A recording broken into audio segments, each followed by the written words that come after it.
नवरा बायकोतील वाद आपल्याला नवीन नाही, मात्र अनेकदा हा वाद विकोपाला गेल्याने जीव घेण्यापर्यंतच्या गोष्टी घडत असतात। अशीच एक घटना गडचिरोली जिल्ह्यातून समोर आली आहे। कोरची तालुक्यापासून 10 किलोमीटर अंतरावरील छत्तीसगड सीमेवरील बेतकाठी गाव खुनाच्या थरारक घटनेने हादरून गेले आहे। आज पहाटे 3 वाजता पतीने भर झोपेत लहान मुलीसमोर पत्नीची कुऱ्हाडीने वार करून हत्या केली। त्यानंतर निर्दयी पती रक्ताने माखलेली कुऱ्हाड घेऊन गावात फिरणाऱ्या आरोपीला अटक करण्यात आली आहे। अमरावतीहून रोहिदास बंजार वय वर्ष 33 असे मृत महिलेचे नाव असून तिचा पती रोहिदास बिरसिंग बंजार वय वर्ष 37 बेतकाठी गावात राहणारे हे जोडपे मोलमजुरी करायचे।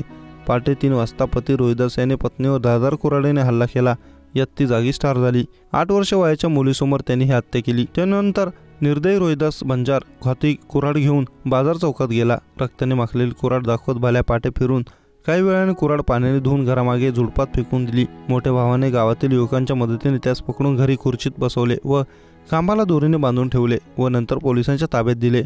अमरोतीन व रोहिदास यांना 4 मुले आहेत। आईची हत्या, वडील तुरुंगात गेल्याने या 4 बहिणींचा आधार हरवला आहे। त्या आई वडिलांच्या प्रेमाला पारख्या झाल्या आहेत। 15 वर्षांची माधुरी 9वीत, 13 वर्षांची मनीषा 7वीत, 11 वर्षीय कौशल्या 5वीत तर 8 वर्षांची वैशाली 2री शिक्षण घेत आहे। या घटनेने 4घी बहिणींचं जीवन पालकांविना पोरकं झालं आहे।